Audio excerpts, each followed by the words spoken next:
2001, le jeu de tir à la première personne sur console a son champion. Halo Combat Evolved est alors la dernière production en date du studio américain Bungie. Acquis en 2000 par Microsoft, et après avoir réfléchi à sortir un jeu de stratégie, puis un jeu de tir à la troisième personne, Bungie a finalement choisi la voie du FPS sur la toute nouvelle Xbox, et bien lui en a pris. Les critiques dithyrambiques ont ainsi loué son univers, son gameplay adapté à la manette, et sa musique, lançant une des séries les plus populaires de la Xbox, dont le tout dernier opus est paru en 2021. Retournons donc sur cet opus mythique qui a donné le ton pour le reste de la série, en profitant de la Master Chief Collection. Cette collection, qui réunit tous les Halo développés par Bungie plus Halo 4, est ainsi parue en 2019 sur PC, et comporte notamment Halo Combat Evolved dans sa version remasterisée, la Anniversary, parue initialement en 2011. Je suis Captain Spark et je vous souhaite la bienvenue dans ce test d'Halo Combat Evolved. Créé en 1991, Bungie s'est fait connaître avec des FPS sur Mac. Le soldat infiltré dans un donjon rempli de monstres de Pathways into Darkness en 1993 laisse sa place à la trilogie de science-fiction Marathon entre 1994 et 1996 pour proposer des alternatives à Doom sur l'ordinateur d'Apple. Plutôt efficaces, ces softs ont été suivis par la série de jeux de tactique en temps réel Fantasy Myth en 1997 et 1998. Justement, au départ, le projet destiné à devenir Halo doit s'inspirer de Myth pour aller vers la science-fiction. Pendant le développement, l'équipe tombe amoureuse du gameplay du Warthog, ce véhicule tout-terrain surmonté d'une mitrailleuse, et commence à essayer de se rapprocher de l'action pour tuer des extraterrestres. Après avoir épuisé presque tout leur pécule, Microsoft arrive dans la balance et acquiert le studio, et Halo devient définitivement un FPS. Le jeu est fini en catastrophe, une constante pour Bungie, pour aboutir au soft tel qu'on le connaît.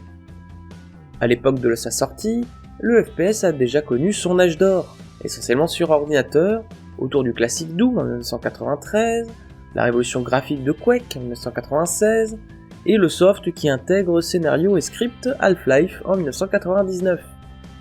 Le FPS sur console, bien que réputé moins précis, a malgré tout produit quelques softs comme GoldenEye 007 en 1997 sur Nintendo 64, et le début du FPS spectaculaire et cinématographique avec la série Medal of Honor en 1999 sur PS1.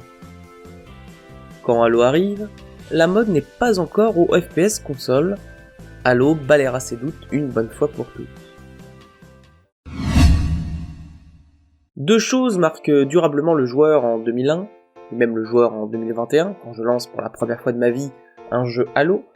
La musique orchestrale épique, composée pourtant en très peu de temps par Martin O'Donnell, avec ses musiques aériennes dans les scènes d'exposition, à base de chants grégoriens, et surtout son thème principal avec des cordes bien énervées, et également un univers mystérieux qui ne se donne aucun contexte pour mieux immerger le joueur.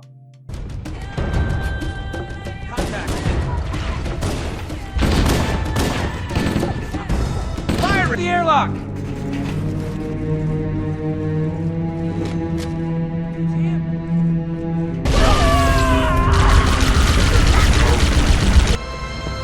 Alert, Covenant dropship inbound. We must be looking for survivors. I recommend immediate evasion.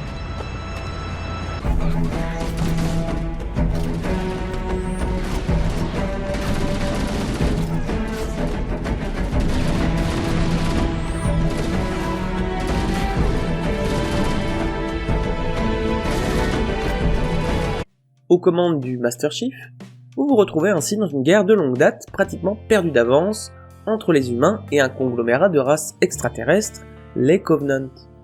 Après avoir vu le crash du vaisseau dans lequel vous êtes, vous vous retrouverez sur un mystérieux monde en forme de halo. Tiens. Vous sauvez des copains humains dans le fameux Warthog, dans une nature hostile où les extraterrestres sont partout et se renforcent continuellement par des ponts aériens. Vous essayez alors de comprendre leur plan en infiltrant leur vaisseau ou de mystérieux complexes souterrains jusqu'à la révélation de ce qu'est véritablement Halo, la découverte d'un ennemi qui transforme le jeu en lui ajoutant une pointe d'horreur, et un backtrack intense, dynamisant le dernier tiers du jeu. L'univers, ce n'est pas que l'histoire qu'on découvre au fur et à mesure et qui donne un sens à vos incursions armées. C'est aussi la nature des joutes mortelles. Très présentes, elles vous mettent à la rencontre de différents extraterrestres. Les petits grunts qui hurlent et s'enfuient quand vous tuez leurs grands collègues, des élites de différentes couleurs avec des boucliers à énergie, les pirates jackals avec leurs boucliers portatifs qui me font blanchir les cheveux, et les gros hunters qui vous foncent dessus. Sans parler des deux autres factions que vous découvrirez dans le dernier tiers de l'aventure, avec d'une part des drones à énergie, et d'autre part des monstruosités de chair. Cette cohérence à travers les représentations individuelles des adversaires rend le jeu plus immersif. On regrettera peut-être des graphismes moins nets que les autres softs parus à l'époque, essentiellement sur PC, comme Ghost Recon, même si évidemment j'ai joué avec l'Anniversary Edition, qui a pour le coup transfiguré les graphismes, notamment pour les environnements naturels, avec une végétation luxuriante. Cette version remasterisée est d'ailleurs parfois un peu trop chargée, surtout en intérieur qu'on ne voit que trop dans certains niveaux. Pour ce qui est de l'habillage sonore, le tout fonctionne très bien, la voix de Master Chief, de Cortana, de vos potos soldats, ou des adversaires vous immerge bien sans fausse note.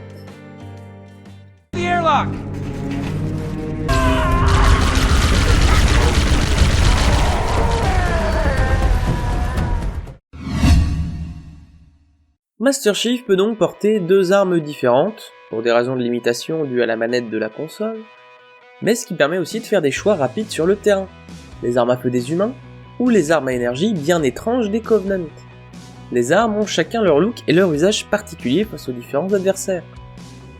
Je regrette essentiellement le manque cruel de punch de la mitraillette de base des humains, surtout par rapport aux armes à plasma Covenant, ou aux puissants fusils à pompe ou précis fusils de sniper. On ne sent juste pas assez la puissance de cette arme iconique, notamment sur la réaction des ennemis quand ils les reçoivent ces balles. On note aussi la présence de véhicules, utiles durant toute la campagne, que ce soit le Warthog, divers véhicules terrestres et les Banshees pour se balader dans le ciel. Pour sortir des points de vie restaurés par Medikit et de l'armure à accumuler sur le corps, le FPS de Bungie transpose cela en un double système. Le bouclier baisse à chaque coup reçu, mais se régénère en quelques secondes avec un son bien agréable quand on est hors du feu ennemi, tandis que la vie, elle, n'est touchée qu'après que le bouclier ait été intégralement retiré, et nécessitera pour le coup la présence de Medikit pour se restaurer, essentiellement trouvé sur les malheureux cadavres des soldats humains. Ce double système rend le tout plus dynamique. Le principal défaut du jeu, outre les graphismes, réside essentiellement dans le level design. Certains niveaux reposent ainsi sur la répétition ad nauseam. Il faut parfois descendre une dizaine d'étages pour voir les mêmes salles en boucle et tuer les mêmes groupes d'ennemis sans varier le gameplay et sans les petites scénettes qu'on retrouve dans les moments scriptés intenses du jeu. Et c'est dommage, parce qu'il y en a de très bons. Le niveau d'exposition très scripté, où on découvre la guerre dans le vaisseau, le moment où vous touchez terre et où le soft s'ouvre avec un véhicule et plusieurs zones à visiter, une vraie respiration pour le joueur de 2001, la charge sur une île paradisiaque, le moment où le soft bascule de la hard science-fiction à l'horreur avec ces créatures qu'on peut démembrer et qui se jettent sur vous, ou encore la fuite finale. Ce sont des moments intenses d'action, portés par la bande-son majestueuse, contrairement à l'enchaînement mortifère de salles. On peut d'ailleurs expliquer ce problème par un développement à base de crunch dans un temps contraint. La difficulté pour le joueur, qui n'utilisera pas le mode coopération, sera donc le nombre colossal d'adversaires à terrasser dans tous les sens, aboutissant d'ailleurs à la fameuse sauvegarde maudite que vous trouverez sur cette chaîne. Les cours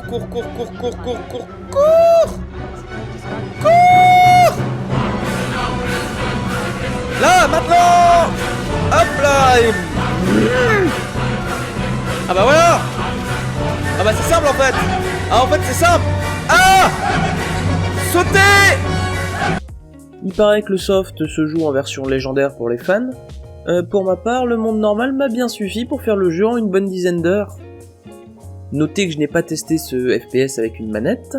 Un de ses arguments a pourtant été à l'époque son aide légère à la visée sans forcer la main du joueur, qui rendait le FPS largement jouable sur console, feature qui est aujourd'hui repris dans l'ensemble des FPS sur console. Pour terminer sur le mode multijoueur, il est plutôt sympa. Les cartes comme Blood Gulch sont iconiques, et le fait de pouvoir se mettre sur la tronche avec des téléporteurs et plein de véhicules est plutôt original à une époque où Battlefield 1942 n'est pas encore sorti. Finalement, Halo Combat Evolved a offert aux joueurs en 2001 une expérience immersive intense. Porté par un Master Chief charismatique, ses échanges comiques avec son intelligence artificielle Cortana, dans un monde hostile qu'on découvre au fur et à mesure dans nos échanges avec les adversaires, aboutissant à la lutte difficile avec les Covenant, et surtout la surprise de la découverte du Flood et des précurseurs. La partie FPS est efficace, à la manette comme avec un clavier souris, face à des ennemis iconiques ayant leur propre pattern. On regrette un level design répétitif et une mitraillette sans punch, ainsi que des graphismes peut-être un peu en deçà par rapport aux jeux de l'époque. Je note donc ce jeu Master Chief sur SF plus horreur. La sensation de puissance du Master Chief, ses sauts avec une gravité différente et sa vitesse de course plutôt lente fondent la base de l'expérience Halo telle qu'elle va se décliner pendant 20 ans. Justement, le soft a eu un impact durable, avec des critiques élogieuses et 1 million de copies vendues en quelques mois, entraînant la genèse de la série dans son ensemble, son lien particulier avec les consoles de Microsoft, et l'ouverture d'un univers prolongé par de nombreux produits dérivés, dont une trentaine de romans, et une série qui a lancé le machinima avec la série comique Red vs Blue commencée en 2003, et encore continuée aujourd'hui. Devenant une référence, on trouve depuis des clones d'Halo ou des Halo Killers auto-proclamés, à l'image des séries exclusives PlayStation, Killzone 2004 et Resistance à partir de 2006.